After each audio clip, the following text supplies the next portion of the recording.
Good morning and welcome to The Story Church. I'm Kat, the communications manager here at The Story. And I'm Amy. I lead one of our weekly discipleship groups for women. Thanks for joining us this morning, whether that's at one of our 2 physical locations in Houston or online from anywhere in the world. Yeah, we love when worship becomes a two-way conversation. So make sure to say hi in the comments on any of our online streams or swing by the lobby on your way out of service. If this is your first time visiting The Story, thank you for checking us out. We look forward to getting to know you more. It's hard to believe that we're halfway through summer, and The Story is already gearing up for our fall launch season. September marks the start of our next season of discipleship groups, the launch of our Re-Engage Marriage Ministry, a new year for our Foundations class for middle and high school students, and a new season of our Leading Men and Beloved Women's Ministry events. Yeah, there's a lot to be excited about, and we want to help you get connected to one of these ministries this fall. Just find a team member in the lobby today or ask your questions on our online contact form. All right, it's time to get started. Thanks again for joining us this morning. Let's get ready to worship together starting right now.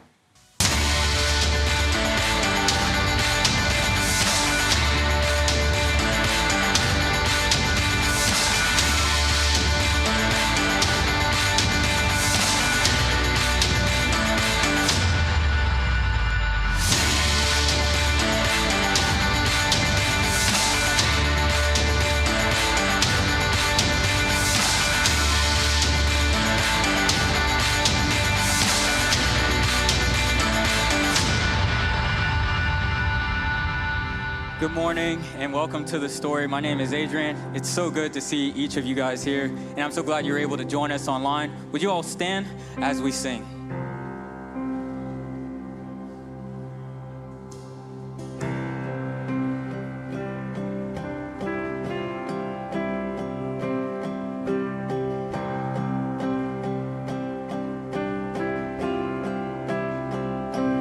In the darkness we were waiting, without hope and without light, till from heaven you came running.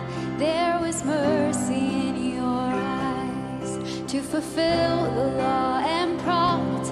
To a virgin came the word, from a throne of endless glory to a cradle in the dirt.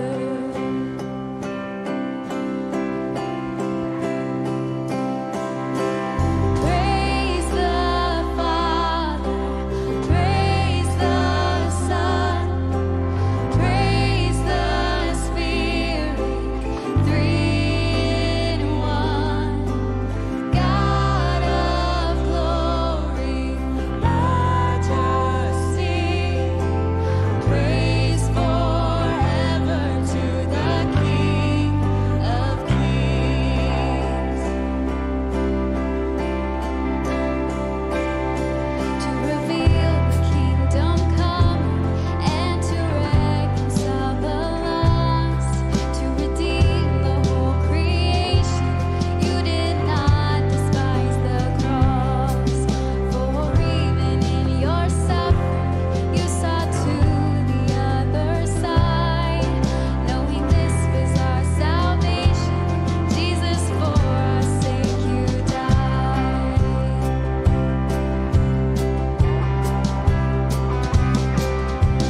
Praise the Father, praise the Son, praise the Spirit, 3 in 1. God of glory, majesty, praise forever to the King of Kings.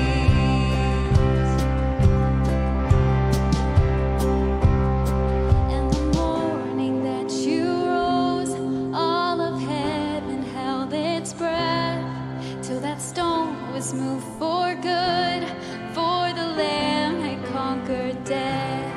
And the dead rose from their tombs, and the angels stood in awe, for the souls of all who come to the Father are restored. And the church of Christ was born. Then the Spirit lit the flame.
sing this next song, I just want to remind us that we aren't singing to try to earn God's love or try to prove that we are worthy of it, because we aren't, and it's really Him. It's that gift that He gives us. That's why we're singing, is we're singing in response to that. And I know for myself, I'm always trying to prove that I'm worthy of His love, and He simply invites me in and says, I've already given you this. And so our worth doesn't come from our own efforts. It comes from being a child of God. And so with that, let's just remember that as we sing this next song.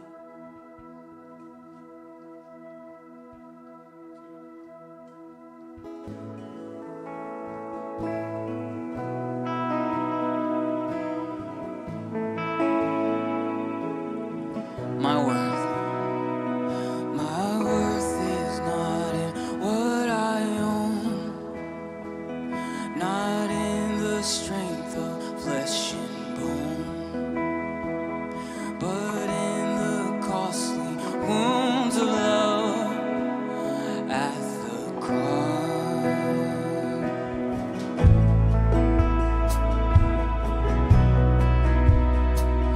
My worth is not in skill or name, in win or lose, in pride or shame, but in the blood of Christ that flowed at the cross.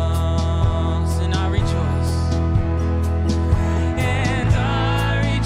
in my Redeemer, greatest treasure, wellspring of my soul. And I will trust in Him, no other. My soul is satisfied in Him alone.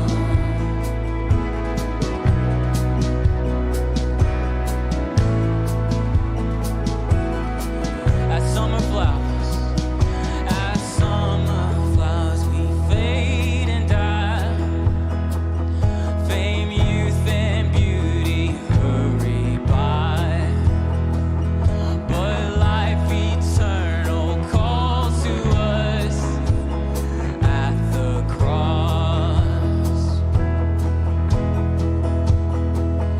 I will not boast in wealth or might, or human wisdom's fleeting light, but I will boast in knowing Christ at the cross. We lift our voices this morning, and I rejoice in my Redeemer, greatest treasure, wellspring of my soul. And I will trust in Him, no other. My soul is satisfied in Him alone. Oh, I'm satisfied in Him alone. In You alone.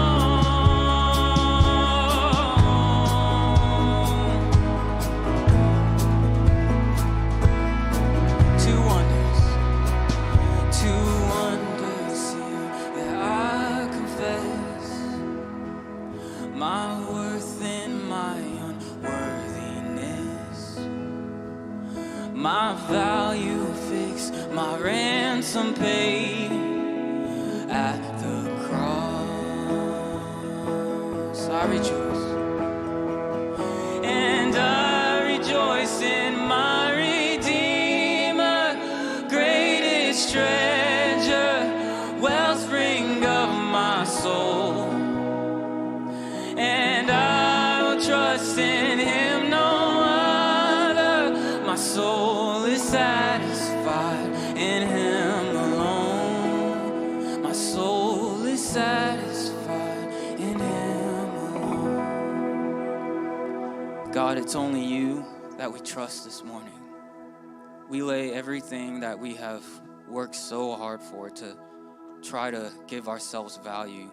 We lay it all at Your feet, God, and we only trust in You for our worth. For You are pleased with us, not because of what we have done, but because of what you have done and because of who you are. In your name, amen. Thank you guys so much for worshiping with us. You can take your seat. Welcome to The Story. Worshiping together with you is always so amazing. We've spent the past few weeks highlighting key ministries here at The Story. And today, we want to tell you more about our programs for kids and teens. That's right. We have something for your children of all ages. Every Sunday morning at both campuses, we have nursery care for infants and toddlers, Story Kids classes for children in pre-K through 3rd grade, and our Liftoff class for 4th through 6th grade. And registering is super easy. You can just visit thestory.church/nextgen to view a full list of offerings at both campuses and pre-register your children to attend every week. You can also find our Story Kids staff in the lobbies to get your kids registered right away. Yeah, the classes are so fun. Each week features a special Bible lesson, fun arts and crafts, and games. During the school year, middle and high school students gather on Sunday evenings for Foundations, an evening class built around rich Bible teaching, small group discussions, and fellowship over dinner and games. If you have a student in 6th through 12th grade, you can sign them up on thestory.church/foundations. Our student coordinator, Dylan Braddock, will reach out with more information as the summer winds down. All right, one final quick announcement this morning. If you're brand new to The Story or you've been attending for a while and you're not really sure where to start getting involved, we have Page One gathering today at our services at our River Oaks and Timber Grove campuses. Page One is where you can find out more about our mission and values as a church, learn about all our groups and teams, and ask your questions to leaders in our community. Head to thestory.church/page1 to register for an upcoming gathering, or just meet the leader in the back of the room at River Oaks at 12:15 or in the Timber Grove lobby at 11 a.m. Thanks for tuning in for this morning's announcements. Enjoy the rest of the service. Hey, good morning, everybody. Welcome to The Story Church. Whether you're here at our River Oaks campus, I'm so glad you're here. Whether you're joining us live right now at our Timber Grove campus in the Heights. What's up, Timber Grove people? We love you so much. In fact, part of me kind of wishes I was there with you. No offense to you here. It's really cool over at Timber Grove. If you haven't been yet, I encourage you to check it out. 8200 Washington Avenue, 9:45 on Sunday mornings. We love you, Timber Grove. And if you're joining us online as part of the Story's online campus, I just want to say hello to you as well. Be sure to sign in or just check in the comments, whether you're on Facebook, YouTube, or the Story's website. Let us know where you're tuning in from, just so we can say hey and hello. And if you have a prayer request, you can put it in your comments as well. We are called together to be a family. That's what church is supposed to be about. And when we started the Story 6.5 years ago, we set out to create a church environment, a Christian culture, where it's okay to come with more questions than answers about religion and God and the Bible and stuff. And so we hope we've created that culture of hospitality, no matter where you are on the spectrum of religious identity. I hope you find the Story to be a welcoming and warm community where you can call home. And if you're here for the first time, I see a lot of new faces, frankly, that I don't recognize. So either you're getting prettier and more handsome, or you're new. So I'm really glad you're here. And so thank you for being a part of the Story this morning. All right, my name's Eric. I'm the lead pastor here at The Story, and what we do at this part in the service is I talk for way too long, usually. So 30 minutes or so teaching and exploring some of the Bible together. That's what we're gonna do.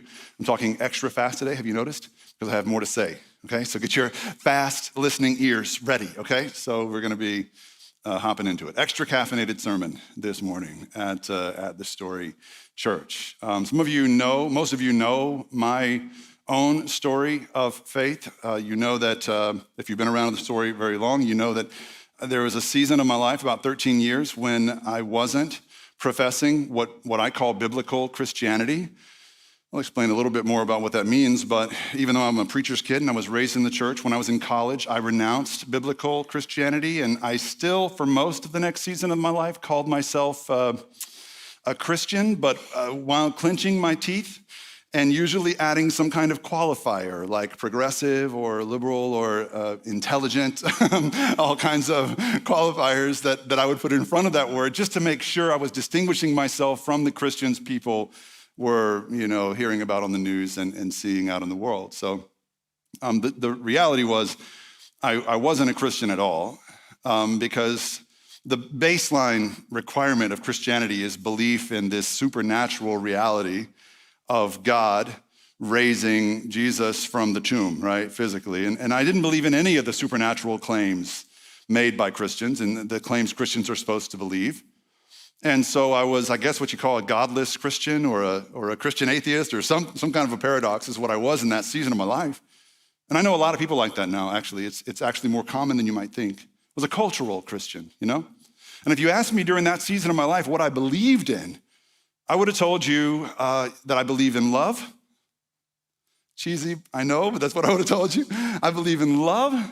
I believe in peace. I believe in justice, inclusion, tolerance, kindness. Kindness was everything to me back then. And then if you followed up with a sharp question like, well, what is it about those things that is in any way exclusively or explicitly Christian? I would have looked at you like a deer in the headlights, because there was nothing exclusively or implicitly Christian about those things set apart from, the same ideals that you can find in every other quarter of the world. And that was the point to me. That wasn't a knock against my worldview. That was actually the whole point. Because to me, in those days, my Christianity was just a small part of who I was. And more importantly, my Christianity could be blended into this worldview that was inherently open and tolerant of other faiths, to the extent that other faiths were just as valid as mine and just as truthful as mine. That's what I thought it meant to be a good Christian. So things like love and tolerance and inclusion and kindness, those things are things that anybody can get excited about. That's something that Buddhists and Muslims and Taoists and Hindus and Jews and just about even benevolent atheists can get behind love and kindness. And in my mind, we were all on different roads that were going to the same place, and that place could be defined as a more loving world, a kinder world. That's what I was in it for. And that worked for me for a while until it all fell apart for me. And I realized I was living a double life, because I said I wanted kindness, but I had no reason to be kind. No objective reason. I had no objective standard to measure kindness at all. How do you know you're becoming a more kind person? I had no idea. And I wasn't. I was becoming more decrepit, more isolated, more lonely, and more addicted. And I had no way out. But then in 2013, I had this experience. I don't want to bore you, but it changed my life forever. It shook my ontological foundations beneath my feet. I met Jesus in a powerful way, and I had to come to terms with the truth claims he made about his life. I realized in that moment in 2013, I had to, if I was going to take Jesus more seriously, like I was committed to doing after that experience, I had to take his words more seriously, and not just the words that I already agreed with in my preconceived worldview. I had to take the stuff that I skipped over, the red letters I didn't like, the stuff that just seemed judgy, like the part where he says, I'm coming back to judge all of you. That seemed a little judgy to me. I don't know about you, but that seemed judgy to me. And so I had to reconcile myself to those claims, right? Because that Jesus was absolutely foreign to me, even though I was raised in church. My whole life was spent in church. I'm a preacher's kid, I'm a preacher's grandkid, I'm a preacher's great-grandkid. And those are three different guys, by the way. I'm from East Texas, not Arkansas. So that's just want to make that clear, okay? So I'm a fourth-generation preacher is what I'm saying. And I grew up in church my whole life, and I still was not acquainted with that Jesus, because the kind of Christianity I grew up with was Methodist, which in the late 20th century kind of meant something different than Methodist was meant to mean when it began. And by that time, what Methodist meant was basically not Southern Baptist, all right? So I think the philosophy of Methodist preachers and parents was, we'll leave the scare tactics to the Southern Baptists and Pentecostals. We'll let them do all the hell house stuff and all the, ooh, he's coming to get you, and we'll just make sure our kids know that they're loved. So I was well acquainted with the love of God, but I had never heard of or thought about the wrath of God. I knew all about his grace, but nothing about his truth. And that was, for better or worse, how I was raised. And that worked. It was a nice philosophy. It worked until it didn't, right? You can imagine how just having half of the story only serves you for a while. And then, again, it kind of fell apart. So what I didn't realize then is that I was part of I was part of a process at that point. The Methodist church I grew up in was part of a process that had been intentionally sanitizing Jesus to redeem him from not just the Baptists and the Pentecostal types, but I was part of a process that had been in the works for generations, trying to, even as good, well-intentioned wasps were trying to redeem Jesus from generations of Catholic influence that had, if I can be honest, made Jesus seem about as weird and awkward as a person can be. Have you seen his Catholic baby pictures? All right, looks like a grown man baby. He's balding. He's balding.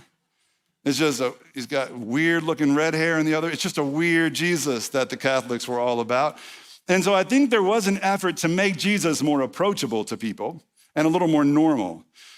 And that's as generous an interpretation as I can give about this phenomenon. But now I have an even more, I think, nuanced perspective. My perspective now is that there's been more to that movement to normalize and sanitize and gentrify Jesus.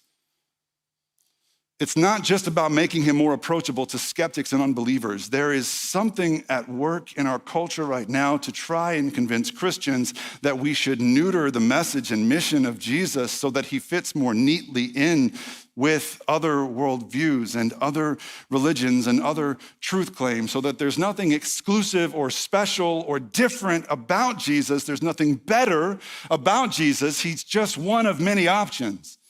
One of many equal options that we can choose from or not choose from, as long as we're all in agreement that we're living under one umbrella, this human tolerance umbrella that if you're younger than me, you know exactly what I mean. Ever since you were in high school and college, you've been told that it's more important to be truthful than it is to tell, it's more important to be tolerant than it is to tell the truth. And these are the altars being built before us. These are the kinds of altars that people are being coerced to bend the knee to. And so that's kind of what I want to talk about today without seeming like overly alarmist, without taking on a victim mentality. I want to talk about what it means for us today as believers, or if you're considering becoming a believer, what it would mean to live faithfully as a particular kind of Christian, one who believes in the claims that Jesus made about himself, the claims that set him apart from all other religions and paths and truth claims. How can we stay faithful even when the world is giving us every reason to blend him in?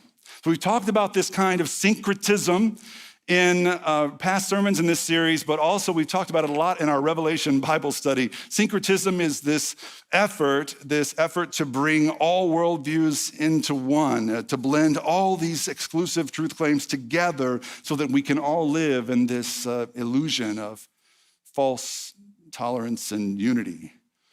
And what you realize when you study history, and especially when you study the biblical history and the theology of it, is that we have a spiritual enemy, and there's just a weird pattern that he has. Satan is nothing if not predictable, and he always does the same thing. Ever since the Tower of Babel, when he tried to bring the whole world before, the same tower in one city, instead of spreading out and being diverse culturally to bring the world under one banner, he does the same thing over and over and over and over again, and he's doing it now. And we get to make our choice between this world he's creating and between the claims that Jesus made about himself. We get to choose where our loyalties lie, all right? So today we're gonna be talking about this, part 6 in this series called Another in the Fire, trusting God to do the impossible. And today we're gonna talk about how to remain steadfast even when they throw you to the lions, which I know sounds super dramatic. So I wanna make it clear, I don't foresee a future where any of us are thrown to the literal lions, all right? Can I hear a exhale of relief? Okay, good. Whew. If you have kids and they're hearing this, I just want to be clear. I don't think they're going to be throwing any of us in 21st century America to literal lions. But that doesn't mean that believers who hold fast to the truth claims of Jesus will not feel the pressure and aren't going to be under increasing and immense pressure to assimilate to this culture that is emerging a culture of tolerance and inclusion and so-called love, to assimilate or else, and refusing to bend the knee to any culture's idols or gods, including our own, will always come at a cost. It's going to cost you something. Allegiance to one God instead of many always comes at a cost. So let's get right into it, okay? I want to take you back a little history lesson, it's a refresher for some of you if you've been here in past weeks. In 587 BC, the armies of Babylon sacked the city of Jerusalem, absolutely destroyed it, flattened the holy city. And in the aftermath of that conquest, Babylonian officials took back to Babylon a select number of Israelites. They took the best of the best, the cream of the crop. They took the movers and the shakers in that society, government officials and business leaders, and they took them into Babylon to live as exiles for 50 years. And this is what is known as the Babylonian exile. And we know that Ezekiel, the Old Testament prophet, was part of that. Daniel, who we talked about last week and we're talking about today, was part of that exile, okay? So when Daniel got to Babylon, he was hand-selected. He was like the best of the best. He was the cream of the crop because he rose to the top, and the Babylonian official says, we want this guy and a few others to train to become royal advisors in Babylon to King Nebuchadnezzar. He was hand-selected. And so from the very beginning, Daniel stood out as he was carted off to Babylon. 2 years ago, my wife Giovanna and I had an opportunity to travel to Berlin. We went to Europe for the first time. We went to Berlin, and we were walking around Berlin and this museum called the Pergamon Museum, and we stumbled upon this massive structure called the Ishtar Gate. This is a picture of the Ishtar Gate, the actual construction or reconstruction of the Ishtar Gate. These are mostly the original stones as they were excavated in Babylon and rebuilt in Berlin in this museum. And that's a selfie, just to prove that Gio and I were there, I guess. I don't know why I put that up there. So we were there, all right? So Nebuchadnezzar built this gate and dedicated it to the goddess Ishtar, who was the goddess of sex and fertility and love and beauty, all right? This is not the best image of Ishtar, but most images of Ishtar are not church appropriate, okay? So she liked to wear her birthday suit, apparently, because every image of Ishtar is of her naked, and usually a naked and curvy body, and she's like clenching her breasts usually, and she's usually surrounded by a bunch of naked dudes. And so this is the best that I could do, all right? This is Ishtar. She was one of King Nebuchadnezzar's favorite deities. All right, her cult was led by a group of priests called Gala, I think. And these priests were mostly men, but they dressed like women. And they took feminine names, even though they were still biologically men. And we know this, again, because their male anatomy was on full display in most images of Ishtar. Those were the men who were the priests in her temple.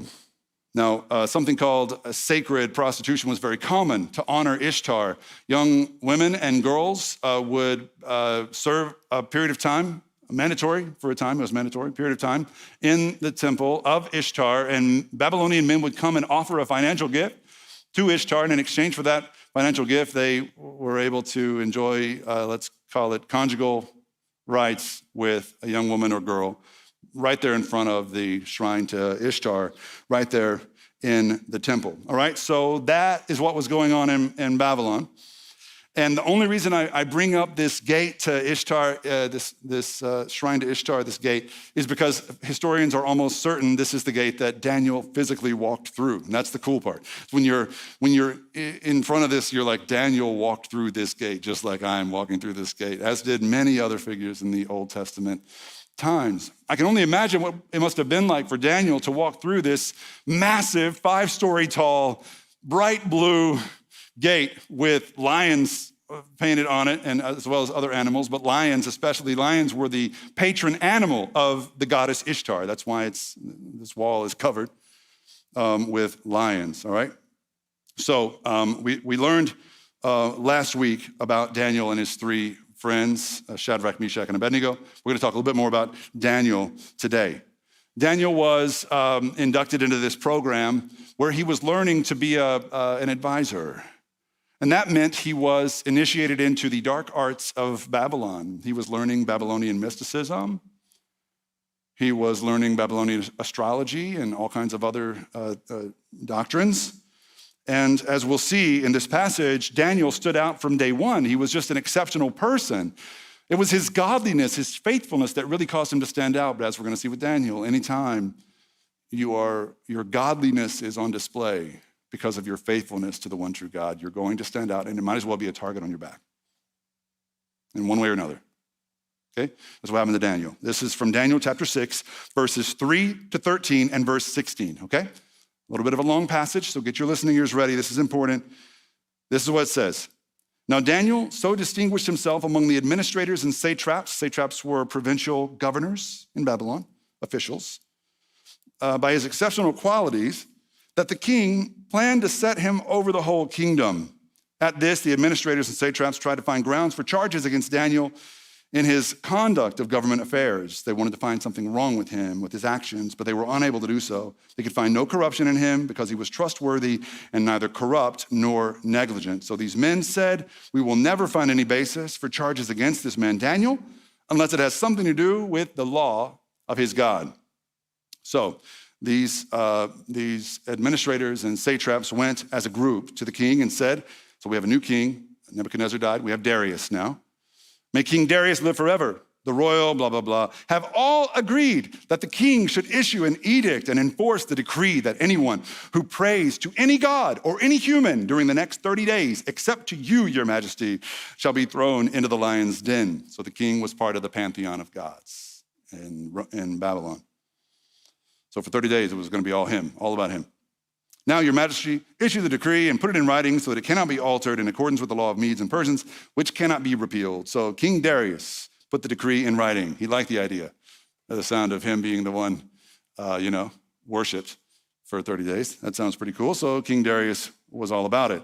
So when Daniel learned that the decree had been published, he went home to his upstairs room when the windows opened toward Jerusalem. And 3 times a day, he got down on his knees and he prayed. Daniel gave thanks to his God, just as he had done before. So the law didn't change Daniel. He gave thanks just as he had before.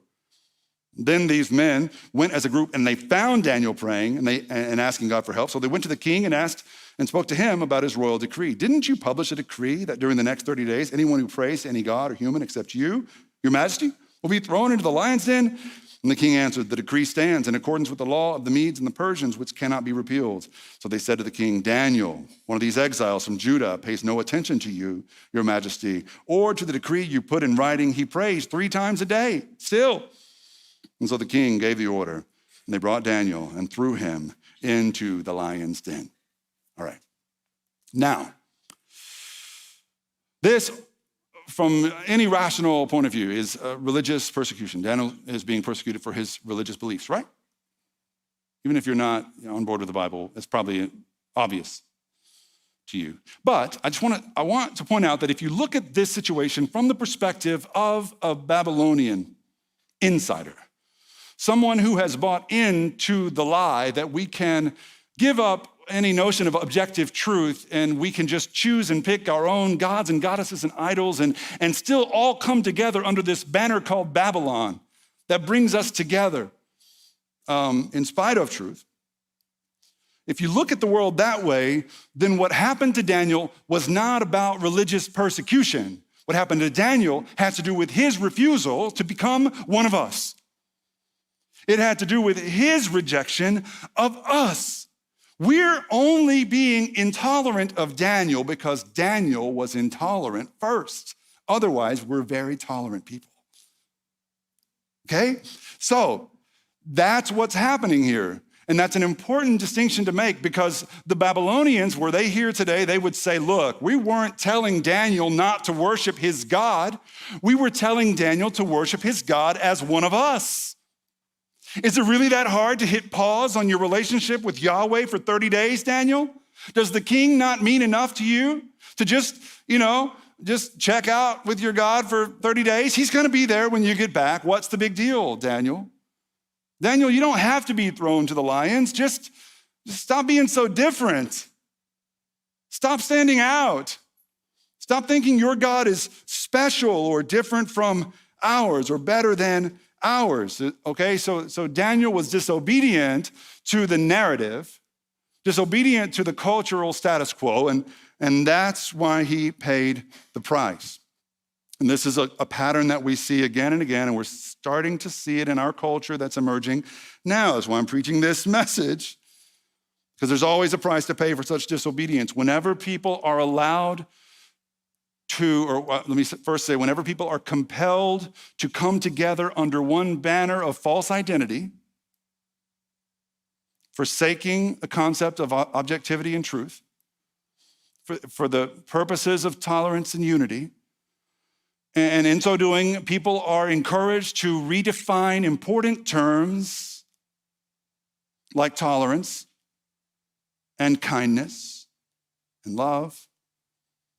I mean, just imagine what the definition of love was in Babylon. The goddess of love had sacred prostitution in her temple. Love wasn't a true definition of love. Love had turned into lust. It had turned into promiscuity and passion and perversion. But whenever people are allowed to do that, anyone who stands up and goes, that's not what love is, they're in the culture's sights at that point. And that's exactly what happened to Daniel. Anyone who refuses to go along with this false tolerance must be dealt with. That's what happened to Daniel. Now, that's also what happened, if you want to go on a little journey with me, 600 years after Daniel, that's what happened to the first Christians. And we know this, not just because the New Testament tells us. Sometimes I think I was reading secular historians this week who were like, the first Christians probably weren't even persecuted. It probably wasn't even that bad. Christians loved to play the victim, and they loved to play that card. And they probably were just bad people. So they were probably just criminals. They probably really did burn Rome.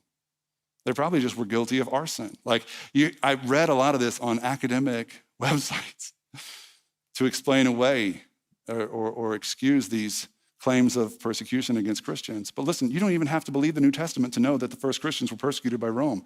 Roman government officials owned up to it, and they were not ashamed of it.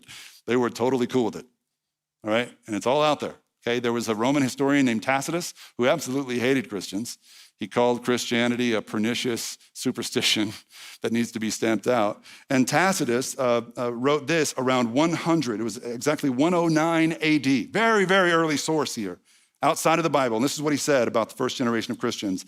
He said, the Emperor Nero falsely accused and executed with the most exquisite punishments those people called Christians who were infamous for their abominations. The originator of the name Christ was executed as a criminal by the procurator Pontius Pilate during the reign of Tiberius. And though repressed, this destructive superstition erupted again, not only through Judea, which is the origin of this evil, but also through the city of Rome, to which all that is horrible and shameful floods together and is celebrated. Therefore, first those were seized who admitted their faith, and then using the information they provided, a vast multitude were convicted, not so much for the crime of burning the city, but for the hatred of the human race. Why were the Christians persecuted? Was it for their religion? Maybe. Was it for burning down the city? Absolutely not. It was because they were deemed hateful by a culture that had redefined love. It says it right here. They had hatred for the human race.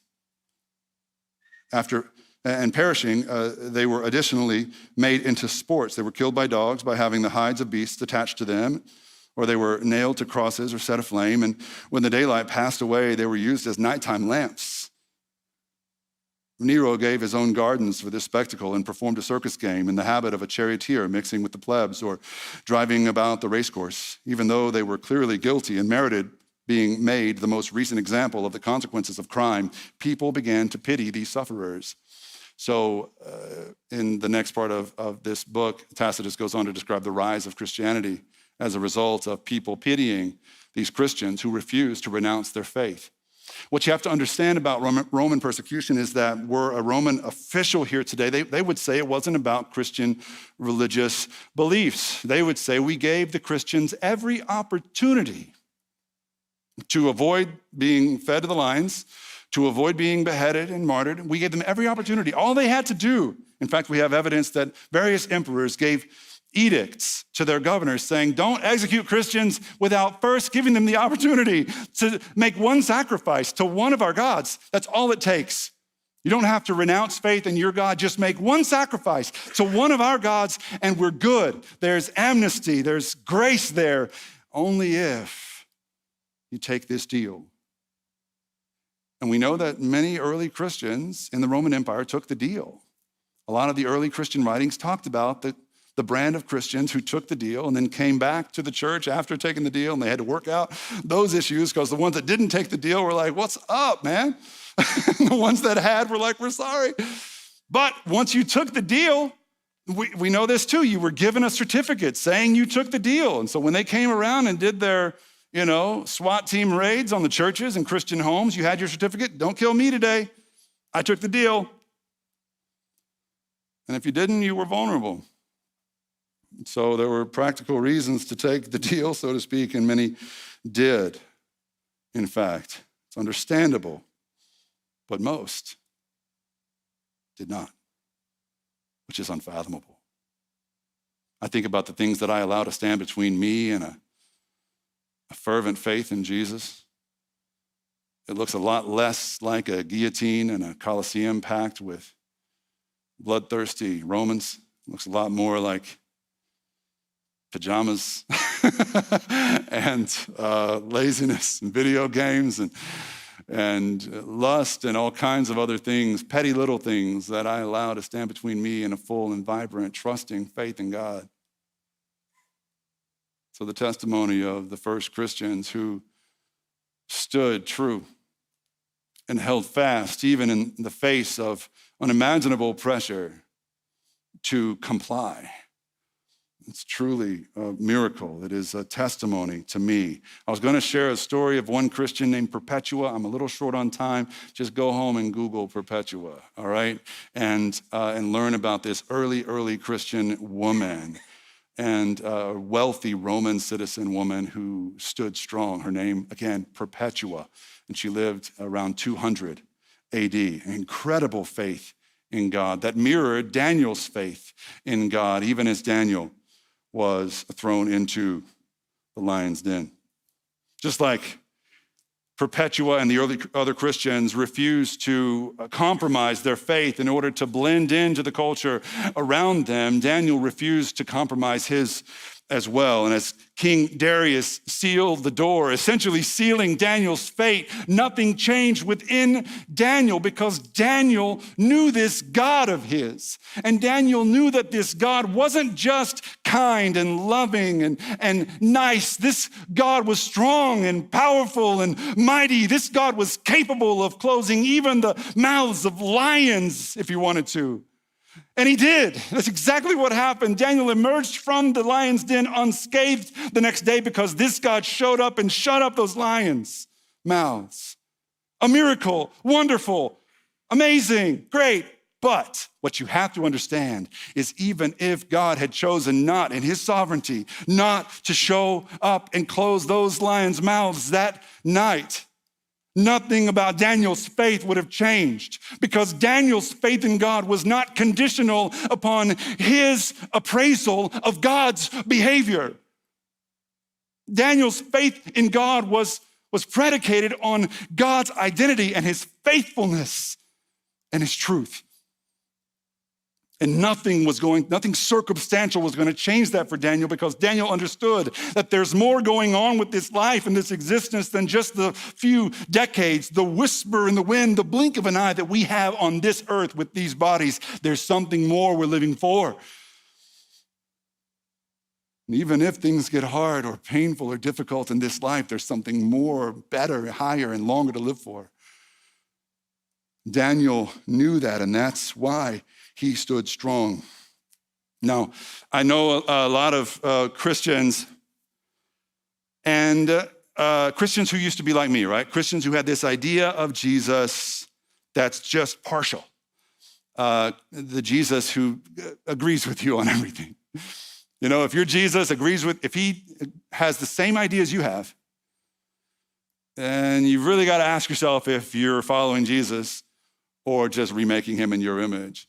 And the thing I really loved about the Jesus I was raised with was how much he was into me. He really liked me.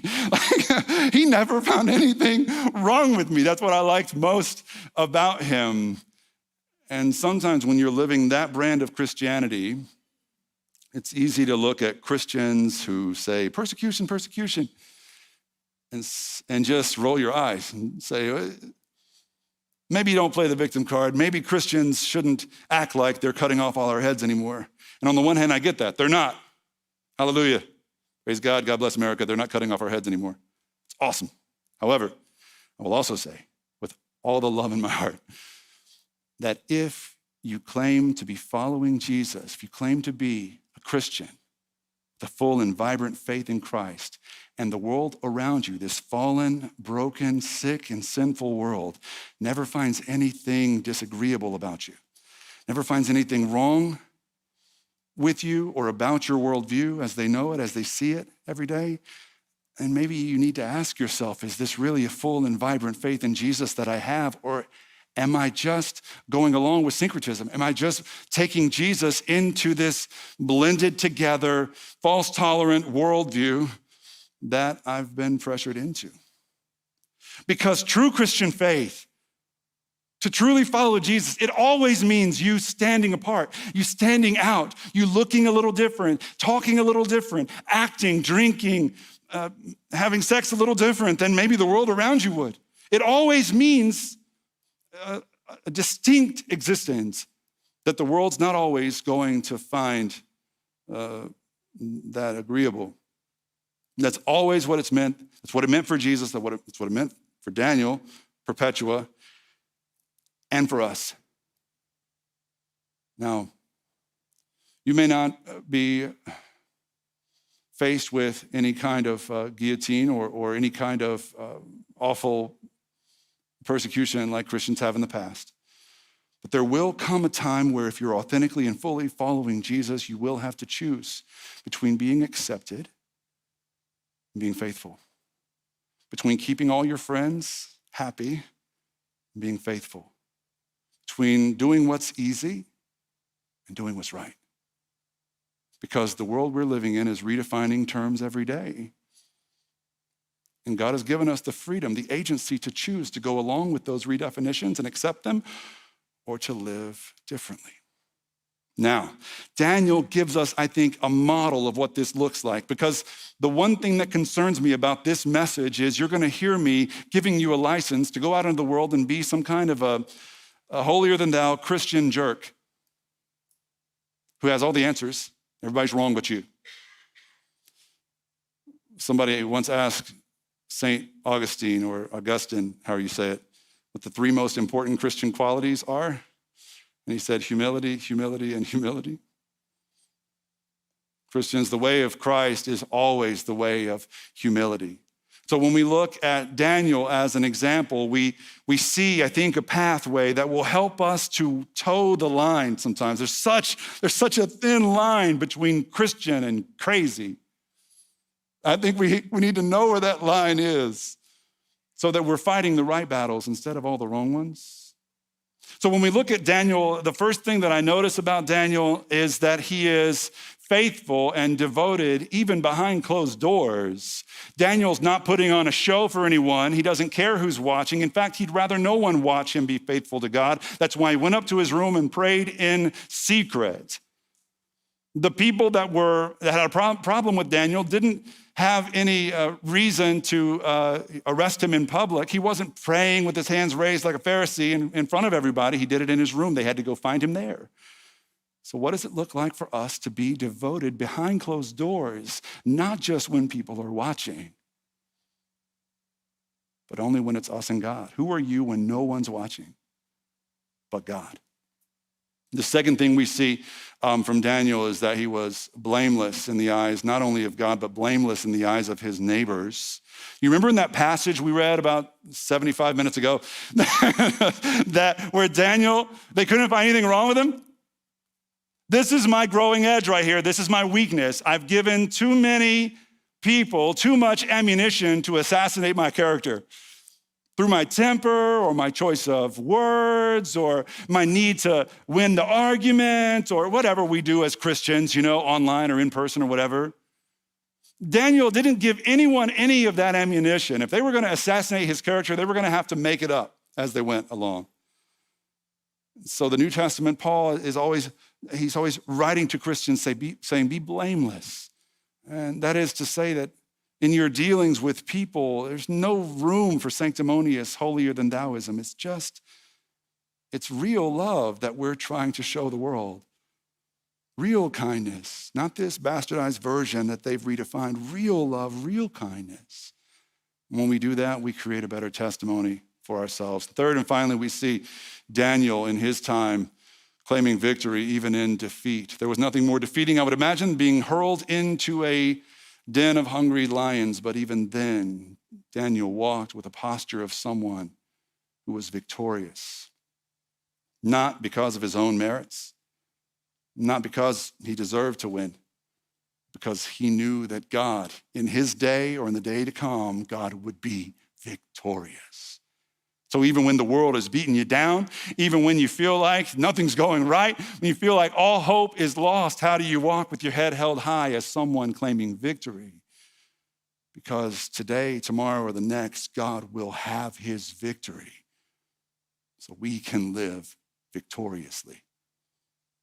I'll wrap with these words of Jesus' brother James, who wrote to the Christians who were being chased down by the Romans in real time. He said, "Blessed is the one who perseveres under trial, because having stood the test, that person will receive the crown of life that the Lord has promised to those who love him." You're already being faced with choices to surrender and compromise and go with the flow and conform and comply with the ways of this world. Jesus calls you out to something higher and better and even something harder. And when you resist the ways of this world that are drawing everybody in together under this banner of false tolerance and love, when you resist, it will always come at a cost. But there is a crown. There will always be a cost in this life, but there is a crown. And it is eternal.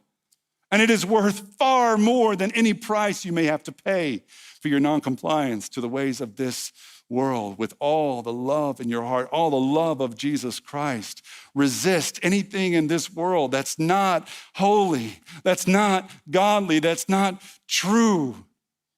Anything that flies in the face of God's good order and design and desire for his people, for his life on this earth. Do not go along with it. There will be a price to pay. But there is a crown of glory awaiting us. Would you pray with me? God, give us courage. We pray for courage and clarity, Lord. Clarity to see the difference between the temptations of this fallen and broken world and the beauty and holiness of the world you're calling us to. God, it's not easy to stand out. We would rather just blend in. We would rather just keep all our friends and keep our family happy and not be crazy religious people. Lord, that's not what we're here for. But we know you call us to something higher and greater. That you meet us where we are, but you never leave us that way. That's what love really is. It's always guiding us toward who we really are, toward our truest identity, which is in you and in nothing less than you. And so I pray for the courage to never settle for anything less than finding our identity in you. In Jesus' name we pray. Amen. Please stand together and worship.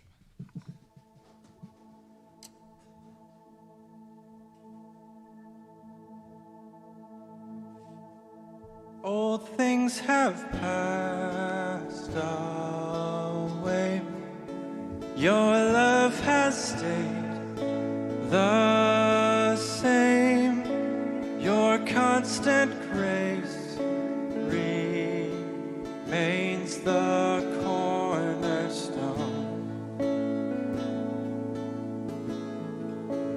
Things that we thought were dead breathing in life again. You cause your sun to shine on darkest nights. For all that you've done, we will pour out our love. This will be our anthem song. Jesus, we love you. Oh, how we love you. You are the one our hearts adore.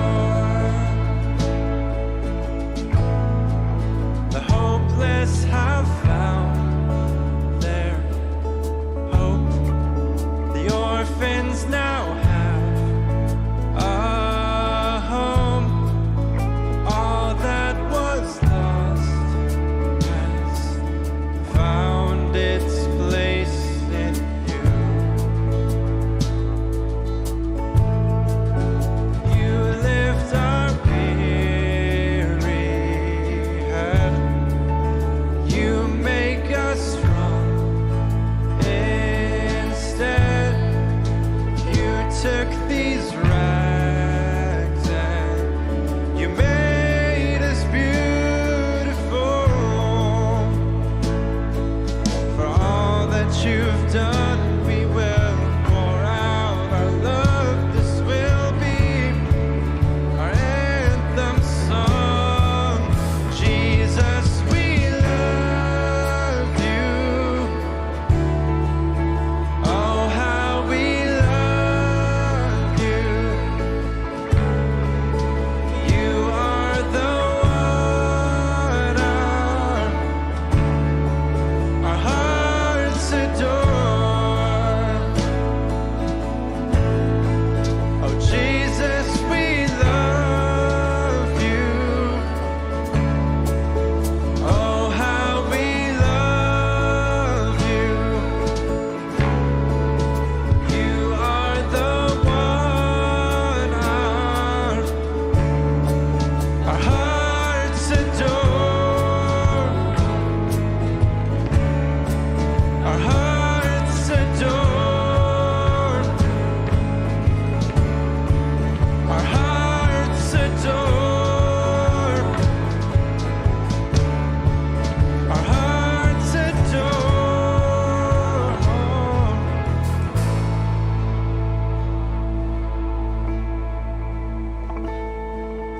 Our affection, our devotion poured out on the feet of Jesus. Our affection, our devotion poured out on the feet of Jesus. Our affection, our devotion poured out on the feet of Jesus. Our affection, our devotion poured out on the feet of Jesus. We love you.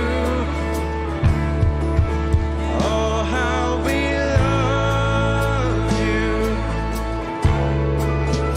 You are the one our hearts adore. Sing that one more time. Jesus, we love you. Oh, how we love you. You are the one our hearts adore.